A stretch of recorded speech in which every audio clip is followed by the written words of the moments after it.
All right, welcome everybody. Thank you so much for joining today for our product presentation about timberpro UV. We've got Shari Steber here. She's the owner and CEO of timberpro Coatings. We're going to be talking about wood coatings today and really excited to share this awesome information with you all. Before we get started with today's portion of the product presentation, we're going to do a quick little intro about Acelab. Show you guys how to reach out to Shari directly using Acelab's platform, as well as what to expect in terms of next steps after this webinar. So my colleague Helen, Acelab's Director of Architect Experience, is here to give that quick little intro, and then we'll go ahead and get started with the rest of today's presentation. All right, Helen, whenever you're ready, feel free to get started. And Shari, if you see that option to stop screen share, if you would momentarily do that, and Helen will take over for a moment. Okay. Well, thank you. Hi, everyone. Happy Friday. I'm happy to be here, and I'm happy to have Shari here as well. I remember learning about her product, and I thought it was pretty awesome, especially from like a low VOC type of perspective. So how can you learn more about this product and save it into your projects from your Acelab account here? You could come up here and you can always type in the brand name of who you might be looking for here. Make sure you have brand selected, and we're going to go ahead and jump to Shari's page. Here you're going to see some information. This is a great way to get in touch. So if you have any questions after the fact, you can always hit contact. What that does is it's going to create a conversation for you within your Acelab account. So up here under workspace conversations, you'll basically be able to create one and have that there. When you create that conversation and Shari responds to you, you will also get that in your email. So you don't even have to leave your inbox. You can just respond right there. Yeah, I'm looking at this. This is my location. Whatever you're looking for, she can help you out there. And that record will also come into your conversation.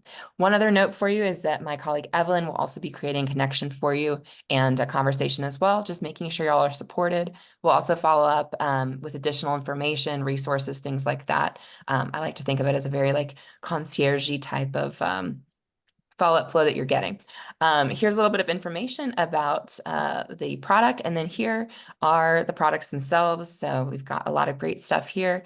Case studies, in beautiful mass timber, and then a couple other photos and things like that. So lots of great stuff here. You can also always save these products into your project, to your firm library, or just your general research folder. So lots of great ways to do this. Once you save something in Acelab, I'm going to jump into what that creates. That's going to create a comparison for you. So within that comparison, you're going to be able to have lots of great information. You can add comments, documents, things like that. But it's going to be able to just kind of give you this really nice side-by-side comparison. You know, for example, with Shari, and maybe you're looking at 3 different stain products, and it's going to give you kind of the pros and cons of each of those. So just scrolling through quickly, showing you all an idea of what this can look like for certain products. So this exists currently in the app. You can also share this out with clients, contractors, whoever you might like. I want to talk to y'all a little bit about what is coming out very soon. So this is comparisons. We are going to soon have the ability for you, everything that you've saved here, you'll be able to generate essentially a schedule from this. In this schedule, you'll be able to keep track of approvals. You'll be able to note all this information. All these columns are customized for you as well. So you can just add whatever you want, whatever you need as a team. There's a lot of different views you can create as well. So you can have maybe an internal view where you're tracking and logging a bunch of things. And you can also have an external view that you might use as your export to take this into your documentation. This will export as a CSV. We are offering early access to this program right now. It's on a staggered basis. Right now, you could get access to this in kind of July and August versus the end of September is kind of what we're looking at for general launch to the public. So that essentially means you can be generating your schedules across all of your different CSI master format categories within Acelab. So this is coming very soon. Also on the heels of this will be this, which is going to be a really great way for y'all to kind of look at this as a to-do list of what other products do I need to find and make sure that I have covered to have a complete project in terms of all of this information. If y'all want to meet with me, I would love that. I can tell you a little bit more about what this early access program has in store for you. part of that as well is that we want your feedback, right? We want to build this out for architects, make sure it works for you. So that's kind of one of the requests that I have. And the other thing I'll say too is it's usually a pretty fun meeting because I get to learn about your firm, and we talk a lot about how you can collaborate best based on kind of your business needs and your firm structure. So hope to see you soon. Thank you all for having me, and have a good weekend. Awesome. Thank you so much, Helen. Appreciate it. We just launched a quick poll, so if you're interested in responding yes to that, Helen will reach out to schedule a time to meet, and also keep an eye on the chat for her meeting link. You can grab it from there and book a time at your own convenience as well. All right. Shari, whenever you're ready, feel free to share screen again. It should be that green button at the top. Go ahead and click that, and then you just select which window you want to share. Hey. Hi, everybody. I am trying to find a green button again. Oh, share screen. There we go. There It's you a go. bottom now. Yep. So then you'll select which window, and then you click the blue share button at the bottom right corner. There we Awesome. are. There you go. Okay. Hi, everybody. Glad to have you here. I have been in this industry for 31 years, and I have a lot of knowledge about wood and wood coatings and siding and wood species. I'm happy to share that with you. I don't want to make this just a big product push. I really want to give you education. There's a lot of weird terminology in coatings. There's a lot of wrong terminology in coatings. And so I want to make sure you really understand that, and encourage you to ask questions, and I'll get back to everybody. But I've seen a lot, you know, in the last 31 years, I've seen companies come and go. So let's just get started. We are a coatings manufacturer. We're in the Great Pacific Northwest, which is what you see in the photo there with those beautiful forests, a lot of lumber industry in Oregon. Oregon's also come sort of the epicenter of mass timber. So there's a lot of mass timber things happening here. And we'll talk about that a little later, because mass timber is the big new buzz in the architectural world. And I'm really appreciative of architects, because a lot of architects have really moved into this green and sustainable world, and really wanting to do projects and make them as green as possible. So I'm really encouraging of that and thankful for that, because that's the world that I mean, 31 years ago, we decided that we needed a better, safer coating, and we had to basically develop one because there wasn't anything out there.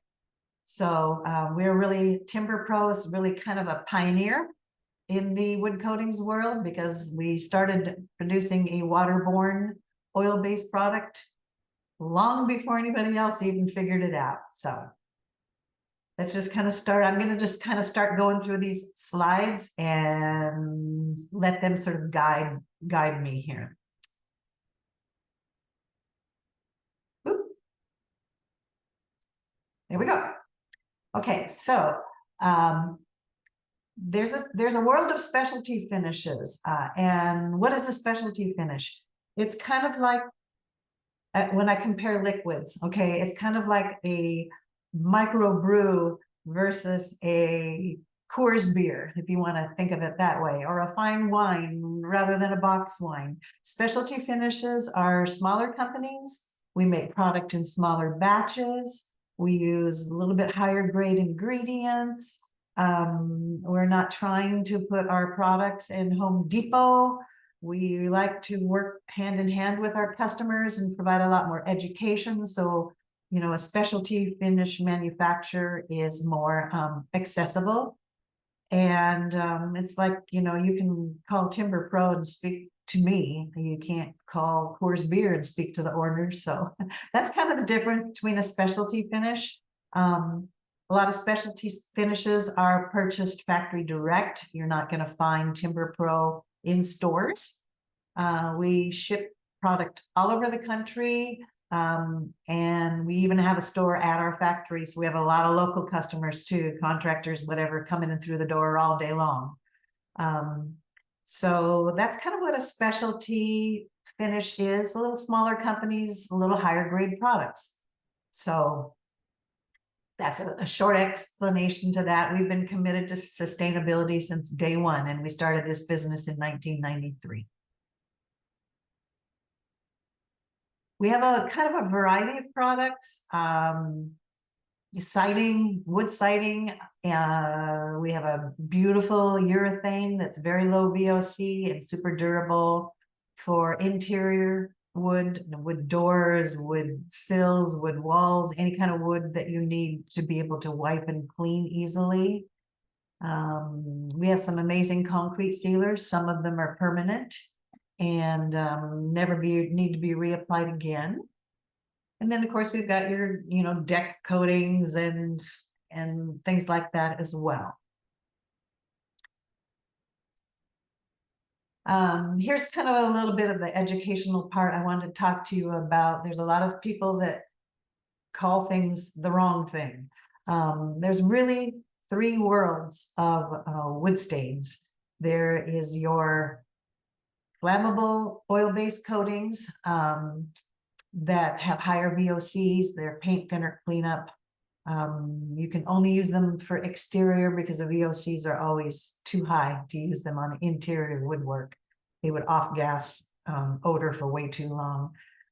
Somebody told me 10 years ago that 10 years from then, there probably wouldn't be flammable oil-based coatings on the market anymore because all the VOC laws and the move towards more sustainable coatings. But I've yet to see that happen. They're still out there.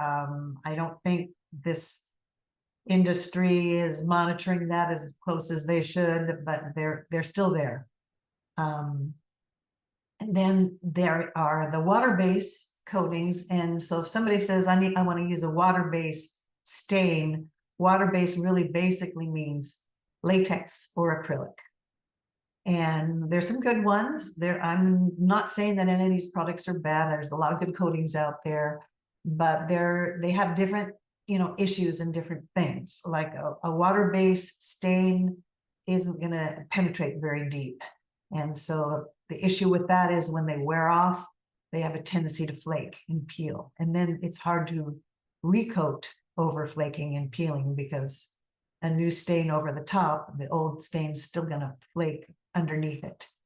And also if you have a problem with a water-based latex or acrylic stain, they're very hard to remove. You can't go back to bare wood and start over very easily. You have to sand them off basically. And if you have rough sawn siding, you can't really sand because then you're going to lose that rough sawn texture. And then there's the third world, which is what timberpro lives in. There are waterborne oils. And of course, in my opinion, that's the best world because you get the penetration of an oil and the beautiful natural look of a oil and the transparent oil that will show all the grain and the knots depending on which color series you choose. And they're low VOC and water cleanup. And in a lot of cases, waterborne oils are more durable.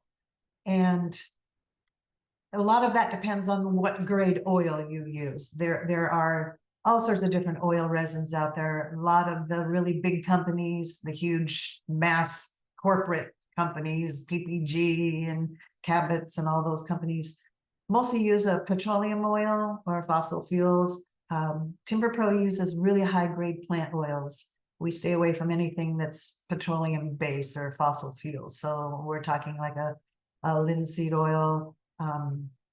But another thing about oils is some oils are soft and some oils dry hard. Our oils dry hard like a resin.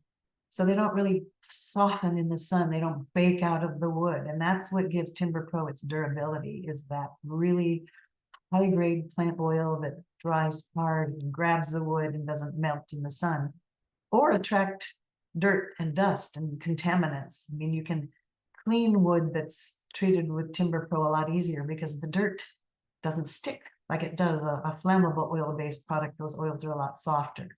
So you can rinse the wood off of contaminants a lot easier. So that's kind of just a quick definition of your different worlds of wood coatings. And people are always calling timberpro water base, and I'm always correcting them. No, water base, a waterborne oil base. The water all evaporates out of the product when the product dries and cures. Okay, so we have another really interesting product that's really catching on during the pandemic. This product went viral. It was very interesting. We just kind of sat back and rode the wave. This is a permanent wood sealer. It's clear, it's colorless, it soaks into the wood, has a reaction with the alkalinity. Most wood is alkaline.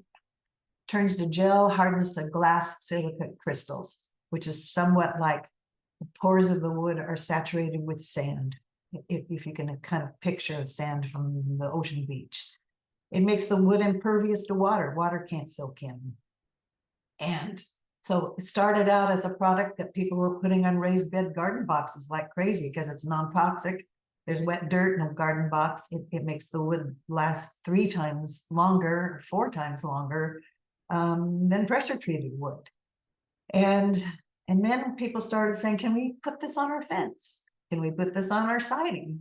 About 6 years ago, EHDD Architecture, which is a huge firm in San Francisco that's specced the timberpro stain on a lot of natural wood projects and commercial buildings, called up and said, we have a building we're designing. It's going to be at University of California, Santa Cruz campus.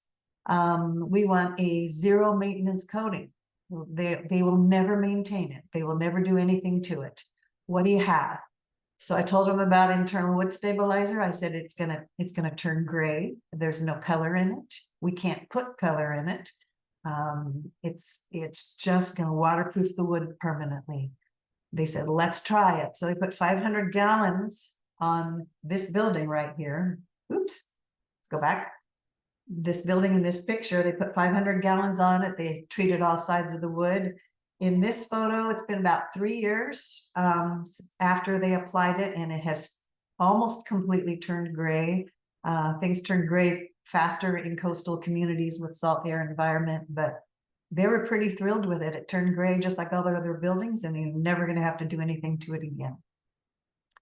So that's an interesting product. I also can tell you that it does make the wood fire resistant, which is also a huge big buzz now in the industry because wildfires are more prevalent. We have not had it fire tested, and you have to get that done to give it a fire rating. It's extremely expensive to have that done. It is patented in Europe as a fire retardant, and there's all sorts of articles on the internet how this chemical provides fire retardancy. We've tested it here. The wood will char, but it won't burn. We can put it on a paper bag, and the paper bag won't burn. It'll char. I did a conference for Parks Bureau a year or 2 ago at a resort called Sun River in Oregon, and one of the park employees came up to me and told me, in the wildfires of 2020, 2021, our campground burned to the ground. The only thing that didn't burn were 4 picnic tables that were treated with internal wood stabilizer. He goes, is this a fire retardant? And I went, I had no idea that it was. And now I'm going to research that. So then we found all the articles, and yeah, it's a fire retardant. But unfortunately, we can't give you that rating. It's just knowledge for you to store in the back of your head. Maybe one of these days we'll find a grant or something that can help us get that rating. So interesting product. All of these things, of course, are on our website. You can always research more of them there. Some of you are doing lead projects. timberpro does give lead points. 2 or 3 lead points depending on where your project is. We've had people use our product in crazy climates, Hawaii. There's a lot of timberpro on some of those $20 million homes on the Big Island in Hawaii that are owned by, who knows, Tiger Woods, a few others, venture capitalists. It does great in Hawaii. ski lodges and diverse climates. Pretty durable product.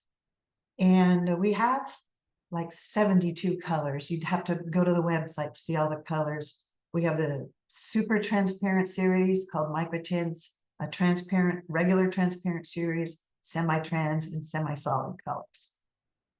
And you can see all those on our website, and we can always send you brush outs too. Mass timber is, like I said, the big thing right now. We were sort of introduced to this about 4 years ago. This is a photo of our display at the Mass Timber Conference that we've displayed for the last 3 years, and attended the seminars and learned a lot about mass timber. And it is, I don't know if any of you are doing mass timber projects, but it's growing 40% per year. It's a more sustainable way of building, which seemed weird to me, but it isn't. The pollutants for producing steel and concrete are over the top.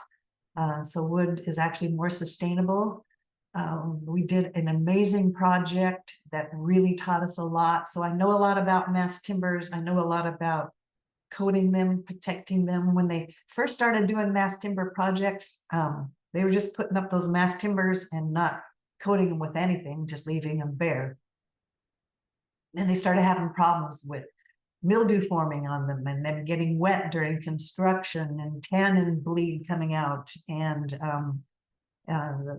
destabilizing some of these mass timbers. So then they kind of finally learned, we got to treat these timbers before we even put them up, to keep them protected during shipping, protected during construction, and all that. So you have to use a low VOC coating on mass timbers because they're going to be interior once the building is done, right? So you don't want to put flammable oil-based high VOC coatings on them. And so a lot of business coming our way now for mass timbers.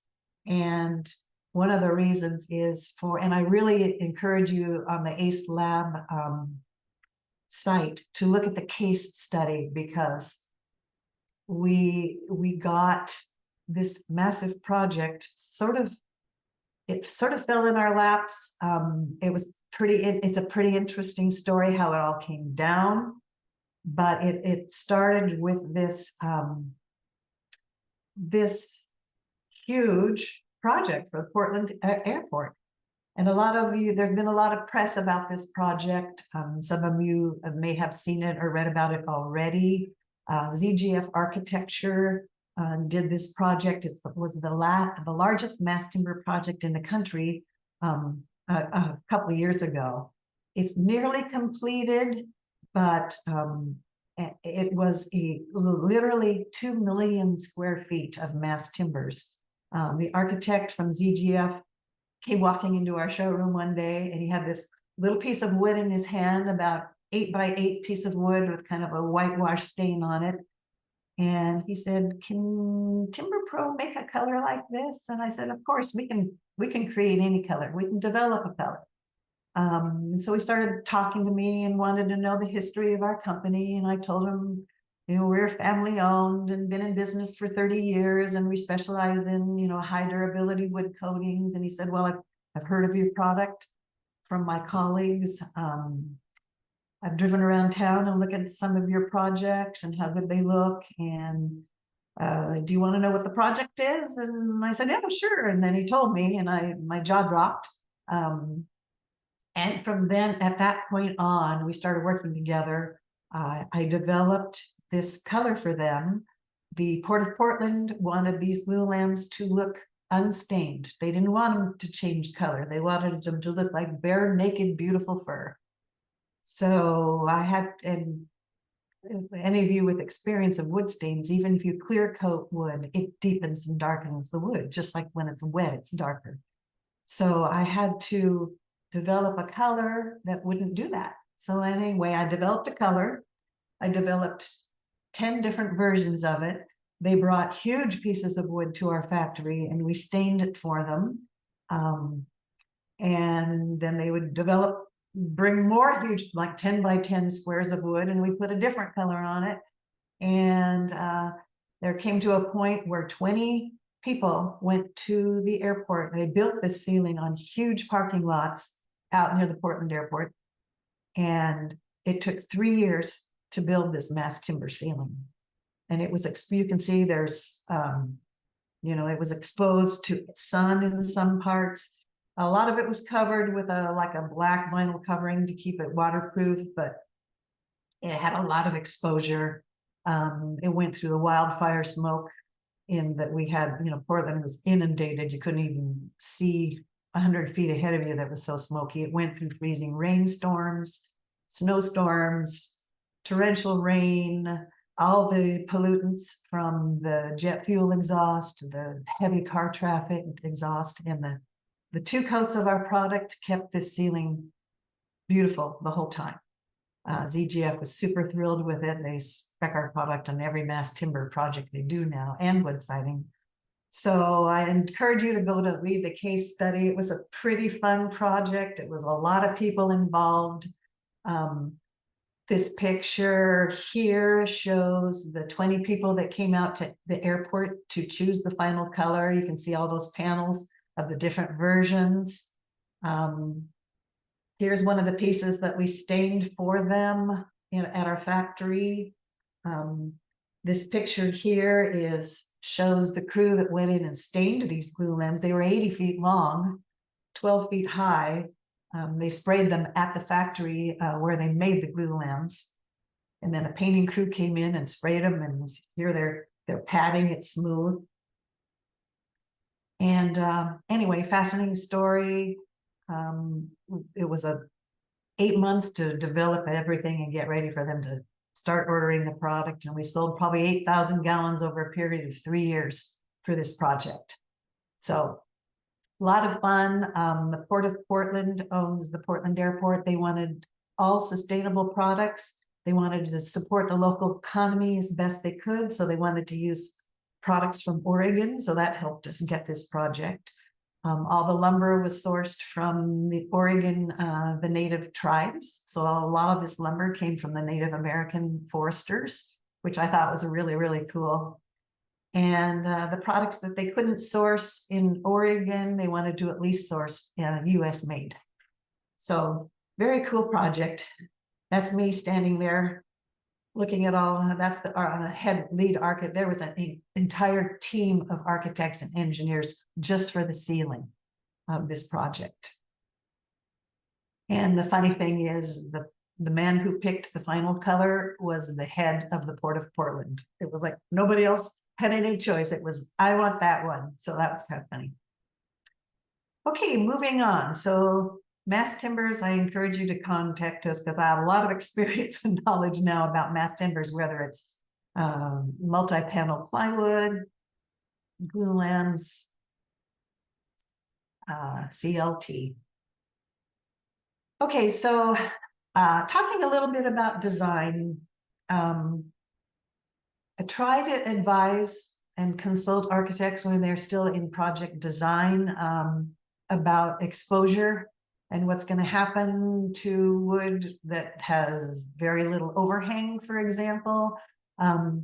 Things have changed in the last 30 years. When we first started this business, everybody did rough sawn siding and a lot of more deeper overhangs. And then the architecture styles kind of changed and buildings got a little bit boxier and more modern, and the overhangs got less, and people started doing smooth, like cedar siding or smooth siding, or some of these pressure treated, heat treated woods like Acacia wood or thermarie that are really dimensionally stable because they've been compressed and heat treated, but they don't absorb stain very well. So I had to sort of change my advice over the years and kind of guide architects into, okay, here's what will happen if you do this. And and then make sure they know what the maintenance requirements are going to be, because a lot of these commercial buildings, they don't get maintained as often as residences do, right? They're harder to maintain as often because it's expensive. So here's a really good example. Well, this is a beautiful mass timber building. The photo on the left, it's right on the shores of Lake Washington in Seattle. They use that same whitewash color that the Portland Airport did, and we named it PDX White. So we named it after the airport. This project had a little bit of moisture issues because if you look at the ceiling, the CLT ceiling, they decided to save money and not seal it. The glue lambs and the posts are all stained with timberpro, but they left the ceiling bare. And then they had some moisture issues that came, heavy rains. This was built in the winter in Seattle. Heavy rains came along and seeped through and got some of this ceiling wood wet. And then they had some tan and bleed. And so they kind of learned, this next project they're doing, they did clear coat the ceiling as well to keep it sealed to prevent that from happening again.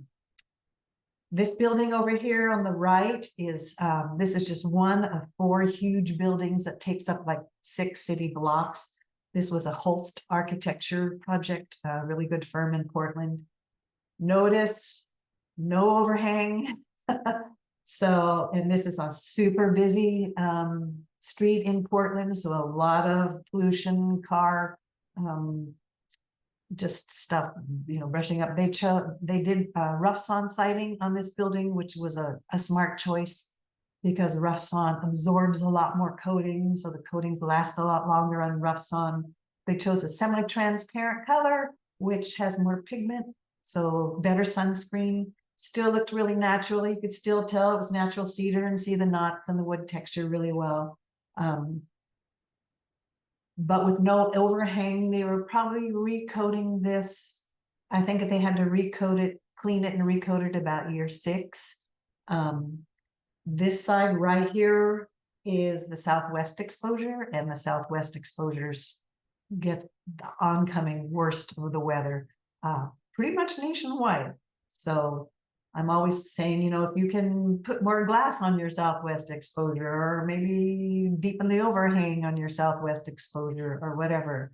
Of course, the height of the natural wood makes a difference too. So, cleaning, for example, cleaning and restaining this part right here, probably it's gonna take a pretty tall man lift to be able to get up to that. So, putting your natural wood siding lower down, maybe do something else on the upper floors. I don't know how you would even achieve that, but just a thought to think about is how easy is it going to be to maintain that when it's up high. So that's just one thing. Please encourage architects to always consult with me. Like I said, I've seen it all over 30 years and can really help advise on what to do to add that beautiful warmth of some natural wood siding on these projects, but how to keep it, where to put it and how to keep it protected. These are just some projects we've done that are kind of fun. This building here, we're seeing a lot more of this rusted metal. That's rusted metal siding here. Rusted metal here. This is our stain down below in a semi-solid color. No, maybe it was a semi-trans. You can still see the knots a little bit. I was worried when they did this project that rust was going to bleed down onto the siding, but it hasn't. It's stable up there. So this is the Nature Conservancy building in Portland. It did get graffitied, and that's also another consideration. Luckily, this stain was a pretty solid color, so all they had to do was just stain over the top of the graffiti and hide it. This project over here is a really good example of how we can customize a color.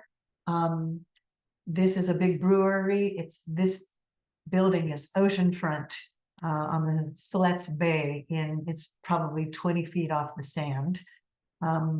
They wanted a sort of a Shoshugibon look, but Shoshugibon's really expensive.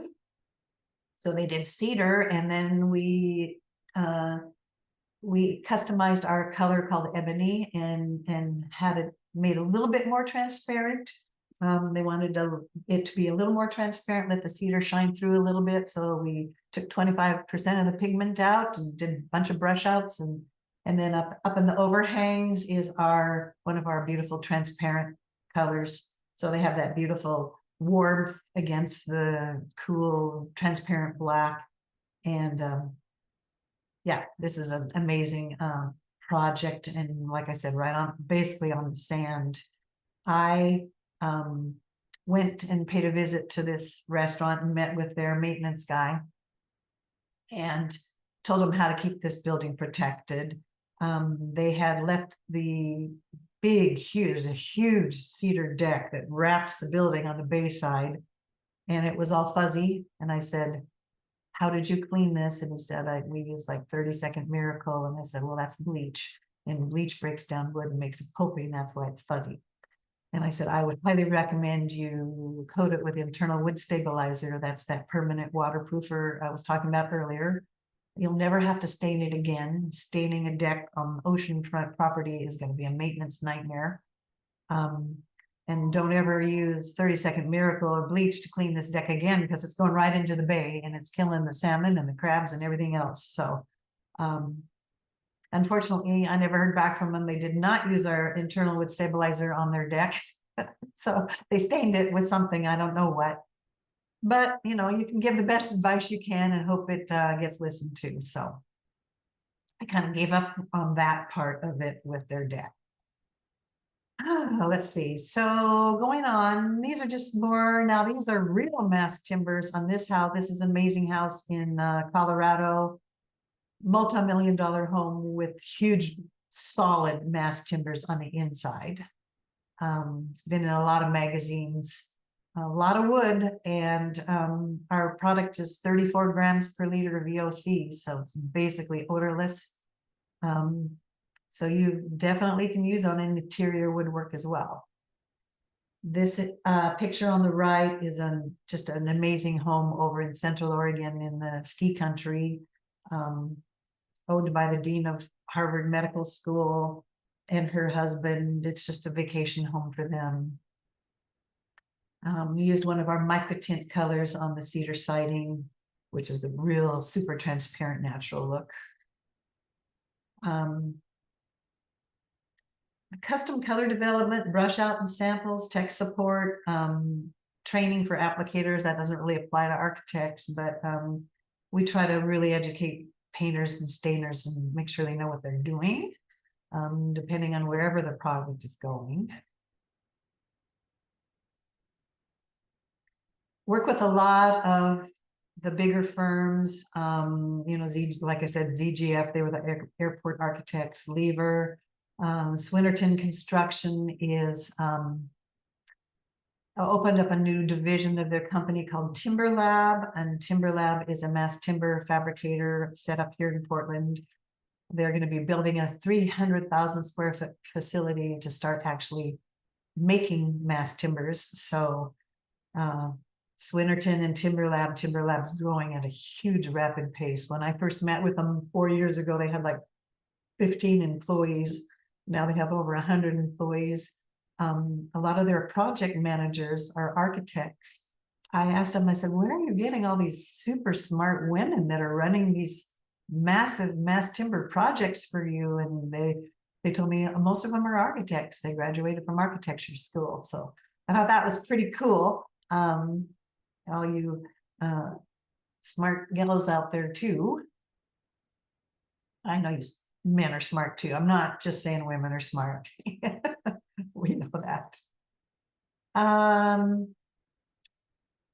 think I've basically gone over most of everything. I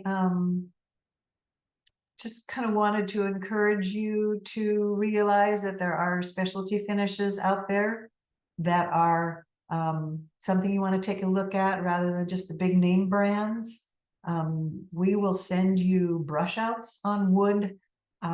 Sometimes the architects will send us the wood. Sometimes it's easier for architects to access wood samples of the actual wood that they're planning to use, because you know the lumber people want you to use their wood, so sometimes it's easier for you to access it and send it to us than it is for me. I have a gentleman and they're building an amazing mass timber amphitheater in Southern California, and they're going to be using black spruce. And I can't find black spruce here in Portland, so they're going to send me some chunks of it. They're hoping to use the internal wood stabilizer on that mass timber project, because black spruce does not take stain very well, any brand. So I'm going to treat it with mass timber with internal wood stabilizer. We have a really cool weather test machine here. So we're going to stick it in the weather test machine for a week. We just upgraded all our equipment to triple the size of our batches now. So we're kind of set up and ready. We fill orders really, really quickly. We're pretty fast around here. So anyway, I really thank you for listening. I hope you've learned something. And you're welcome to you have access to me at all times. If you have questions, please ask questions, and thank you for your attention. I know I didn't take up a whole hour, but I know we're all busy, so well, we've got a few questions to go through, so follow. we can do that now. And then if anyone has additional questions, now is a great time to throw those into the Q&A so that we can get to them live. All right, I'll start at the top and we'll just kind of work our way through. How's that sound? Sounds great. Okay, so first off, do you ship your product to Canada? We can ship internal wood stabilizer to Canada. There is another timberpro manufacturer in Canada. Their products are very similar to ours. They rebranded. They have a different logo than us. We're very close friends with them. And so we would probably refer Canadian projects to them, because we have a kind of a gentleman's agreement to not cross borders. But there is a timberpro in Canada as well. That's very kind. Yeah, they're friends. That's nice, yeah. Awesome. All right, next up, do your products work on charred wood or shoshugaban? Yes. I know I have some research into this. I noticed that a lot of shoshugiban, like there's a shoshugiban manufacturer here, they usually like to put a clear coat over it, because if you touch it, the char comes off on your hands. If you clear coat it, it really helps hold the char in place. I kind of want to get people a little more educated about treating wood with internal wood stabilizer before they char the wood, because it would prevent it from catching fire ever, if that was ever an issue. But yeah, the clear coat can go over the top of shoshugiban wood and keep it even more protected from water and from that char wearing off or coming off on your hands. Awesome. Yeah. All right. Do you have or do you anticipate having any declare labels for your products? I have looked into that. It's very expensive. The problem with I have gone through the process to say that timberpro is red list free. We have no red list ingredients in our product. Even that was a 6-month product, because you have to contact, there's 16 different ingredients in our stain. You have to contact every one of your ingredient suppliers and have them sign the letter saying there are no red list ingredients in our ingredient. As far as getting a declare label, your oil and resin manufacturers have to divulge every single ingredient in their resin, and they just won't do it. It's super proprietary how they make their resins. They can tell us there's no red list ingredients in our resins, and our oils and resins are plant derived, but they won't disclose every single ingredient. And these resin companies are huge and highly proprietary and highly competitive. So we can't get a declare label if the resin suppliers won't divulge. So all we can say is red list free. Okay, awesome. All And you'll right. notice actually there aren't very many wood stains that have a declare label. The few that do have a declare label, if there are any, are very, very simple products with not many ingredients at all. And every one of our ingredients is important, so we're not going to take any of them out. Right. Right. All right, awesome. It looks like that might have wrapped up the questions for now. I'm going to give folks a few more moments if they would like to submit a question to the Q&A. And also, before you log off, please remember to grab some of the links from the chat. We've got Helen's meeting link in there if you want to do a quick Acelab demo, as well as the link to explore timberpro coatings on Acelab. While we have another moment or so, I'm going to go ahead and just recap for anybody who might have joined late. I'm going to go ahead and share my screen and let me see. All right. Let me know. Oh, here we go. There we go. All right. Hopefully everyone's seeing my screen now. So in case anybody missed it at the top, just want to show you guys how to get to Shari directly through Acelab. So everyone who signed up for today's webinar, you automatically have a free Acelab account. You can head over to acelabusa.com. Use this search bar to search for the name of any manufacturer. So today we're looking for timberpro coatings. Scroll down here and you can use this contact button to get in touch with Shari directly. So if you have any questions that come up after you're leaving today's webinar and kind of digesting the information, this is a great place to come. And scrolling down here, you can explore some more about these products, save them to your projects. And then at the end here, we've got this case study. So Shari was referencing that earlier by ZGF. Be sure to check that out for some really awesome project inspiration and some further inspiration down here at the bottom. So this is a great place to come to learn a little bit more about the topics that we covered today, as well as get in touch with Shari directly if you've got any additional questions after today's webinar. All right, looks like we don't have any more in the Q&A. So also just want to let folks know as you're leaving today, there will be a quick post-event survey. If you can give us some feedback there, that's super helpful. You can also drop in any questions that you might have so we can get those answered for you as well. But yeah, we would really appreciate your feedback on that survey so we can keep bringing you content that is relevant to you and to your projects. All right. Awesome. Well, then, if there are no more questions in the moment, I just want to thank everyone in the audience so much for joining today.